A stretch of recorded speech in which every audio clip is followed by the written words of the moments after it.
Vamos lá, crianças. Hoje nossa aulinha de produção textual, que todos nós sabemos que é dentro do caderno de português, né? Nesse módulo 25, a gente viu um gênero textual que foi história em quadrinhos, né? Então, hoje em produção textual, lá na página 52 do livro, ele traz pra gente uma história em quadrinhos, né? Que a gente sabe que é escrita por Ziraldo, né? Ele traz essa história em quadrinhos e ele traz também a interpretação. Então, vocês vão ler a história em quadrinhos na página 52, depois na página 53 do livro, ele traz a interpretação que vocês vão fazer, e a página 54 também, tá? Então, no livro vocês vão fazer isso, uma história em quadrinhos que vocês vão fazer a leitura e fazer a interpretação. Depois, como produção textual, lá na página 55, agora você vai ser o escritor. Então, o que vocês vão fazer? Nesse módulo, você estudou história em quadrinhos, gênero textual, que apresenta narrativa visual, que são as imagens, e textos curtos, né? Esses textos são representados em balões para representar falas, pensamentos e emoções. Então, são histórias em quadrinhos que ela vem em balões, né? Esses textos são escritos em balões. Sua missão agora é ser o autor de uma história em quadrinhos. Vocês vão fazer uma história em quadrinhos. Para que sua mensagem seja compreendida, é importante relacionar os elementos das imagens com os textos. Então, o que vocês vão fazer? Planejamento, siga as instruções abaixo para criar uma história em quadrinhos. Escolha uma história para narrar.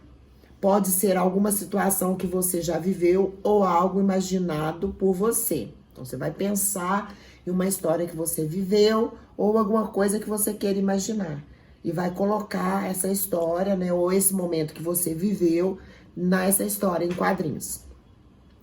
Construa os personagens. Você pode retratar um amigo ou alguém da sua família ou um personagem de que você gosta. Planeje o enredo e os desenhos da sua história em quadrinhos.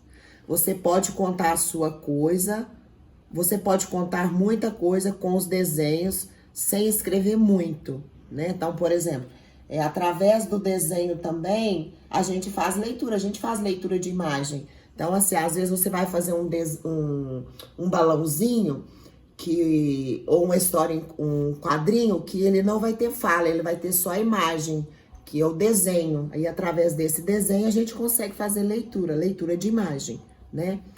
Organize a narrativa da sua história. Você deverá contar todos os acontecimentos em 7 quadrinhos. Então, como que vai ser? Essa história em quadrinhos que você vai criar, ela tem que ter 7 quadrinhos, tá?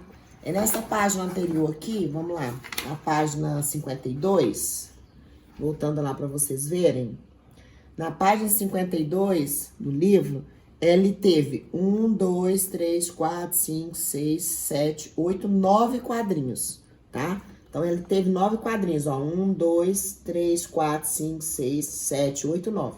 A sua história que você vai criar, ela tem que ter 7 quadrinhos, tá?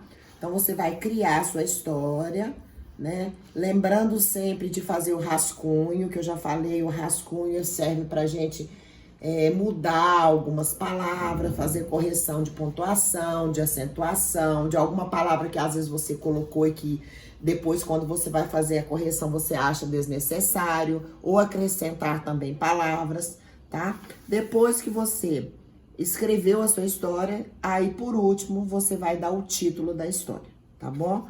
Então é isso, a nossa produção textual. Fazer a leitura da história em quadrinho com interpretação e depois você vai criar a sua história em quadrinhos. Lembrando-se que são 7 quadrinhos, ok? Então espero, né, que todos façam. Lembrando sempre do que a Tia Gisélia fala, a aula de produção textual também é importante. Como eu falei nas aulas anteriores, Estou percebendo que vocês estão deixando para fazer depois. Então, aula de produção textual também é importante, tá? E eu sei que aqui na nossa sala, nas duas salas, na 401, na 402, a gente tem grandes artistas aí, tá? Então, eu quero que vocês façam com bastante carinho, tá bom? Beijinho, fica com Deus.